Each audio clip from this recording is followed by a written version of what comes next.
Saya punya pengalaman, mungkin ini bisa dijadikan sebagai nasihat bagi untuk orang-orang yang melakukan perbuatan bid'ah.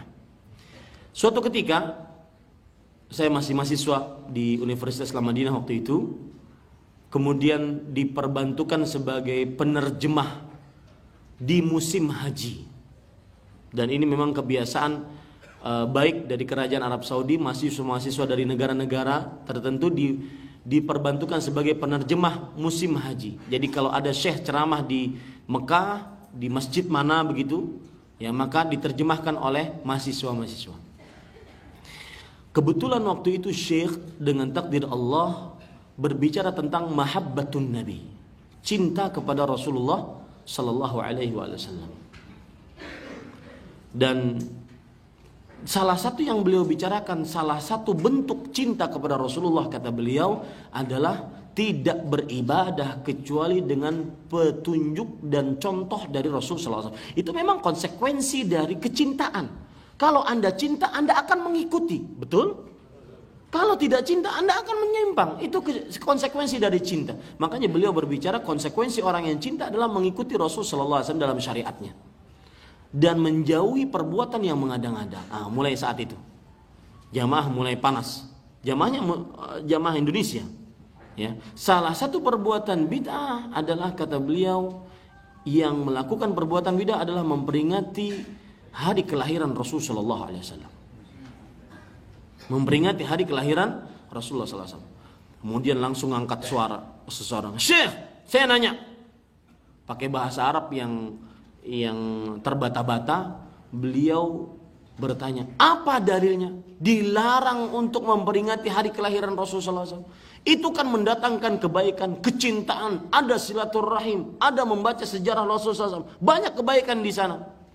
Maka Syekh dengan tenangnya mengatakan, tenang, coba ambilkan jus dulu untuk bapak ini. Habis itu Syekh bertanya, Bapak, sebelum saya jawab, saya ingin bertanya dulu kepada Bapak. Apakah memperingati hari kelahiran beliau Bapak anggap baik atau buruk? Maka dengan tegas mengatakan, ya baiklah. Kalau enggak baik, mana saya mau memperingatinya? Taib, selesai. Kalau Bapak anggap itu baik, maka saya bertanya lagi. Apakah kebaikan itu diketahui oleh Rasulullah? Orang tersebut kemudian jawabannya, kata Syekh, saya cuma butuh jawaban iya atau tidak. Ya, apakah Rasulullah Sallallahu Alaihi Wasallam mengetahui kebaikan tersebut? Iya mengetahui atau tidak mengetahui? Saya butuh jawaban itu saja, iya atau tidak.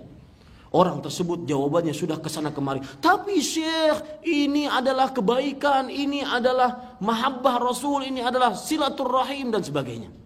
Saya cuma nanya dua, Pak. Bapak jawabnya cuma pakai, saya yang menerjemahkan gemetar, Pak, waktu itu. Ya. Kata Syekh, saya cuma ingin jawaban dua. Iya atau tidak, pilih salah satunya. Pertanyaannya apa? Kebaikan bahwasanya Rasulullah memperingati hari kelahiran Rasul sallallahu alaihi wasallam. Itu adalah sebuah kebaikan. Nah, kebaikan ini diketahui oleh Rasulullah atau tidak diketahui? Maka kalau dia pertama kali menjawab diketahui oleh Rasulullah SAW, kata Syekh, astaghfirullah, a'udzubillahi minasyaitonirrajim, astaghfirullah. Beliau kemudian bergetar.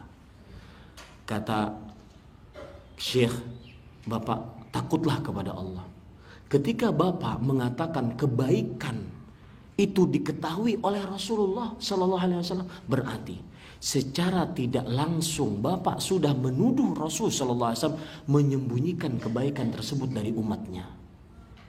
Buktinya apa?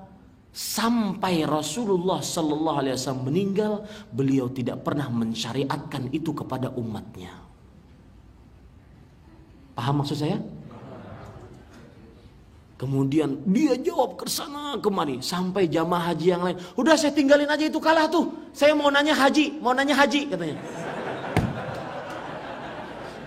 Merah mukanya, subhanallah. Kemudian Syekh, sabar kata Syekh kepada yang ini, sabar. Saya ingin nanya lagi kepada Bapak. Sekali lagi Pak pertanyaannya. Pak, kebaikan tersebut dari memperingati hari kelahiran Rasulullah diketahui oleh Rasulullah atau tidak? Tadi Bapak jawab tidak, diketahui. Dan jawabannya sudah seperti itu. Kalau Bapak menjawab diketahui, berarti Bapak sudah menuduh kebaikan ini, menuduh Rasulullah. Kebaikan tersebut disimpan oleh Rasulullah, tidak diberitahukan sampai akhir wafat beliau. Karena tidak pernah ada satu riwayat pun yang sahih. Dan ini yang memperingati hari kelahiran pun tahu, tidak ada satu riwayat yang sahih bahwa Rasulullah SAW pernah memperingatinya. Apalagi dengan seperti yang mereka bilang tersebut, mereka kerjakan sekarang. Ya, sampai marhabanan, sampai berdiri, katanya Rasulullah SAW datang. Kalau seandainya berdiri di Masjid Al-Fatah, Rasulullah SAW datang, berarti nanti yang di Afrika ngerjakan siapa yang datang tuh? Nah, kemudian saya ingin nanya lagi, kebaikan itu diketahui oleh Rasulullah SAW atau tidak? Kalau tadi Bapak jawab diketahui, itu sudah tidak benar. Ya sudah, nggak diketahui oleh Rasulullah SAW. Akhirnya apa? Syekh kembali astagfirullah, a'udzubillah. Syekh kembali bergetar. Kata beliau, Pak, takutlah kepada Allah. Berarti Bapak menuduh Rasulullah SAW bodoh terhadap syariat, tidak mengetahui kebaikan. Jadi mundur kena, maju kena. Yang ajibnya luar biasa, dan ini kejadian nyata Pak, wallahi kejadian nyata. Ajibnya, saya kan masih, syekhnya kemudian salam karena suasana sudah begitu hangat. Saya syekhnya salam, kemudian keluar masuk ke mobil duluan, nunggu saya di mobil. Saya masih dengan jamaah haji bertanya tentang haji. Setelah beberapa lama saya masuk ke dalam mobil Syekh. Syekh bercerita, ya Ahmad, ta'rif, wahai Ahmad, kamu tahu nggak orang tadi yang nanya itu datang ke mobil saya, nunggu di depan pintu masjid. Saya sudah hati-hati saja, mungkin mau nonjok saya atau gimana gitu. Akhirnya beliau bercerita, itu orang berkata, saya punya jamaah di Indonesia, jamaah saya ratusan ribu manusia, dan saya bertobat atas semua yang saya lakukan. Kemudian beliau memeluk Syekh, kemudian selesailah pertemuan tersebut. Alhamdulillahi Rabbil